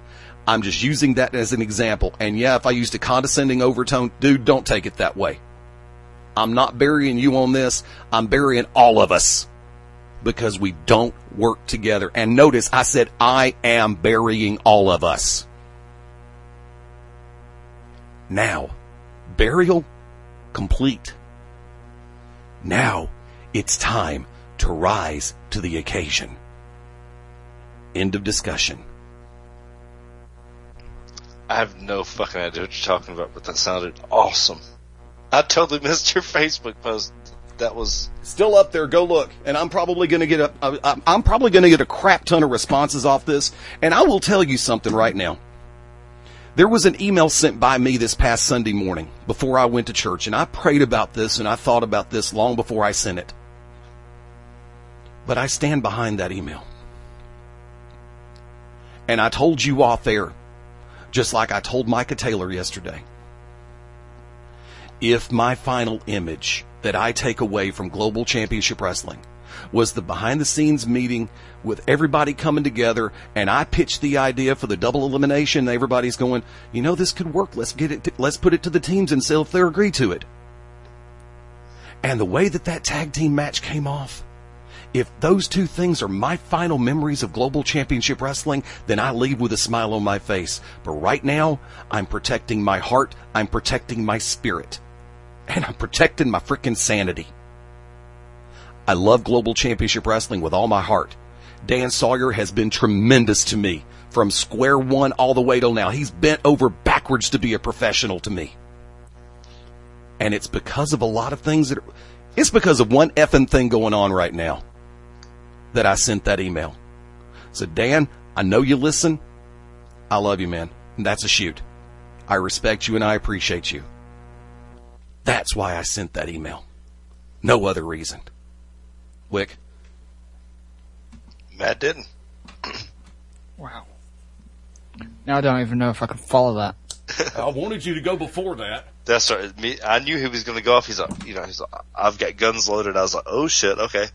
I had no idea what he was going to say, but I just knew that you should go first. Go for it. Well, first off, I just want to say one thing to Eddie in in response to what was just said. Kaboom? No, not Kaboom, but I think independent wrestling in America can take a lot from independent wrestling over here, because it seems like over here, or at least from what I've seen, promotions and wrestlers for promotions actually go out of their way, way out of their way to promote their shit. Shows, what have you. I mean, you know Sweet Saraya, right? Current Shimmer World Champion? Yeah. Yeah. Well, her husband's company, WAW, actively has wrestlers go out onto the streets and hand out flyers and whatnot to actively make sure that people show up to their fucking shows. And you can buy tickets straight from them. See, we have MMA shows that do that all the time. Wicked, you've been on the air with me on BR when we've interviewed MMA promoters all the way from Birmingham to Hawaii to Japan to Germany. All the way up to New York City, Louis Turco and the Brick City Fight Club, among others. How many of them have said, see, if you find the fighters that you know, and they'll have tickets, and if they don't have them, then they'll get them. How many times have you heard that? Almost every time we've had an MMA promoter on, that's exactly what they say. If you want tickets, find your favorite fighter. They have them. So, but I mean, there are some wrestlers that get out and sell tickets. You're looking at somebody that I'm not above putting out 1,000 flyers. As you all know, anybody that's around where I live knows when I'm on an event, if I've got flyers, holy crap, they're everywhere. But, you know, not everybody has that drive. Everybody thinks they're above it. It's just like putting down and taking down a ring. Eddie, you know me, and you know the charms. We have kids. We're not going to get there in time to put up a ring, but we'll help take one down. But everybody thinks that they're above that. Ask Mark James what I did when I went up to Power Pro a couple of Januaries ago. When the show was over with, Dick Foley, Jim Fox, and Mark James almost cussed me because I started picking up pieces of the ring and carrying it to the truck. I wasn't going to just stand around. Sure, I drove in from Alabama. I had no sleep whatsoever. I made that trip straight up. And when the show, I didn't get there for the ring to be put together. But when I saw the opportunity to show that, hey, I'm on y'all's team. Hey, I'm one of the gang. I walked over and said, what's next? Mark and Dick are like, oh, fuck that. No, man, you're not doing that. You're a guest here. I said, yeah, but I'm also part of the family. So tell me what I can do to help. No, we got this. You go ahead. And while they were out at the truck, I said, is this going next? Cool. I got this side. Let's go. And they're like, damn you. I said, hey, I told you I wanted to help. And above all else, more than anything else, that's all I ever want to do. I just want to help, man. Matt, your new podcast, your new forum you have up, how can everyone get in touch with it? How can everyone get in touch with you? And what can they look forward to on this podcast and this forum? Right, so basically it's a community podcast for a wrestling forum that I'm on, talkwrestlingonline.com. Started maybe just before Survivor Series last year, I think. But we didn't start doing weekly live shows until maybe 2-3 weeks ago. It's always a lot of fun, and we're expanding to add a few more shows to our roster, as in retro pay-per-view reviews. Right now we're in the process of watching the Royal Rumble 2000 pay-per-view for our first show, which is fucking great because we get to see Mae Young's titties. Hooray. Prosthetics. Thank God. Amen. And thank God I've got a recent edit version of the pay-per-view as well, which doesn't have that fucking segment in it. So. I'd rather see Taylor Hendricks's. Oh, Lord. So yeah, you can find the archives for all 5 episodes right now up on twopodcast.tk. And we go live just about every Sunday night, 9 p.m. GMT. I think that's like 2 p.m. Eastern. I don't know what it is in other areas. Other areas, you're on your own. Steal a line from Eddie. And right now, up on the front page, we have a nice little tribute picture towards William Moody, as most podcasts should. at least fucking pay some damn respect. Now, immediately following the To Be Determined show, Fast Eddie Lane, Mark Mabo Bowman, and myself interviewed Paul Bearer, Percy Pringle, William Moody, what have you, 2 years ago, almost to the day. I think it was this month, 2 years ago, correct? Right at it. Right at 2 year, 2 in a month. 2 in a month. Wow, that's crazy. But immediately following this broadcast, we will be rebroadcasting that interview, courtesy of Beyond Ringside Radio and the Full Range Entertainment Vault. Isn't that what it is? From the vault in the Full Range Entertainment Studios in beautiful Birmingham, Alabama. There you go. See, Eddie's such a rough.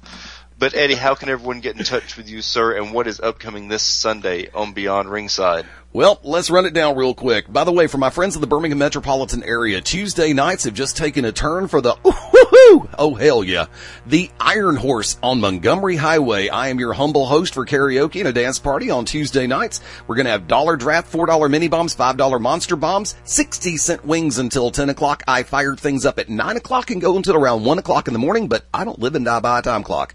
You get there early, I'll fire it up early. You get there a little bit late and we got a good crowd, I'll keep the mics open. Thursday night, the new tradition, Buffalo Wild Wings in Trussville, Alabama, 9 o'clock p.m. start. Boneless Thursday, boneless wings on special. And we got Bud Light, Bud Select, long necks, $2.50 a piece. So definitely for those of us, hey, it's an all ages affair until 10 o'clock. After that, it's 18 and up. Friday Night Lights karaoke, 9 p.m. until last call. It's always a great time on Friday. Real quick, this coming Sunday on Beyond Ringside, we're going to be joined at 6 o'clock p.m. Central Daylight Time. Yeah, I know. Time change this weekend. Don't frickin' miss it.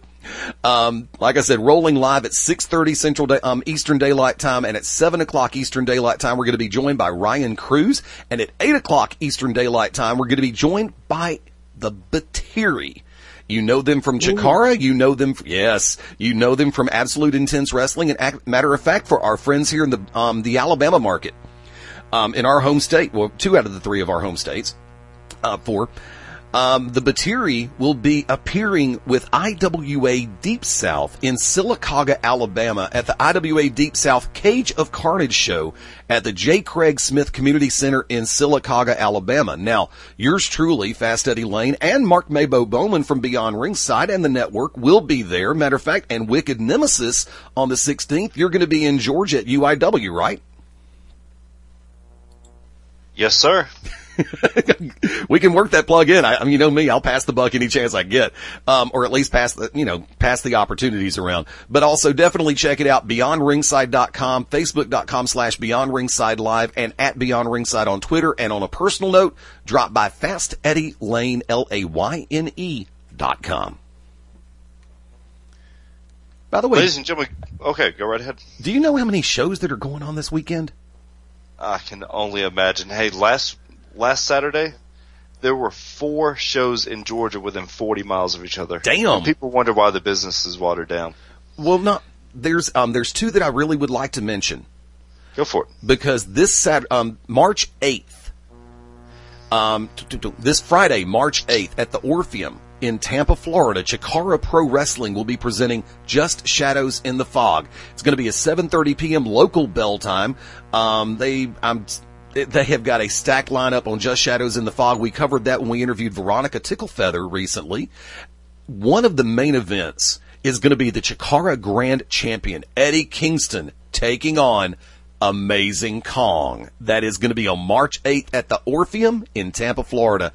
And the following night, Chikara will be in Orlando, Florida at the Downtown Rec Center, 649 West Livingston Street in Orlando for The Watchmaker. Eddie Kingston will be defending the Grand Championship against Green Ant and all your favorites from Chikara. That's going to be March 8th in Tampa, March 9th in Orlando, and stars from Chikara, including Eddie Kingston, will be on the IWA Deep South show in Sylacauga on Saturday night, March 16. Wick? This Sunday, you heard it, Beyond Rings at 5:30 Central Standard Time. Next Wednesday, the To Be Determined show, 9 p.m. Central Standard Time, right here, beyondringside.com. You can contact me at Wicked Nemesis on Twitter, Wicked Nemesis Enoch on Facebook. The Unlucky Charms have a Facebook fan page. The Merchants of Death have a Facebook fan page. Make sure you go out and support local independent wrestling. And ladies and gentlemen, YouTube, The To Be Determined Show, Beyond Ringside, and Wicked Nemesis. For everyone here, we'd like to say happy birthday one more time to Smark Rage. Thank you to Shane Marks for you Revolution. two. Not me. Fuck him. Okay, well, Happy Eddie birthday, and I Corey. would like to say happy birthday to Smark Rage, Matt Denton, as you heard. Ladies and I'm gentlemen, gonna we buy him appreciate a you mound of cocaine so he can drop a shit ton of weight. Happy birthday. very fast. We'd like to thank you all for joining us tonight. The To Be Determined Show. Join us next week. You never know who's stopping by. Thank you all. Good night.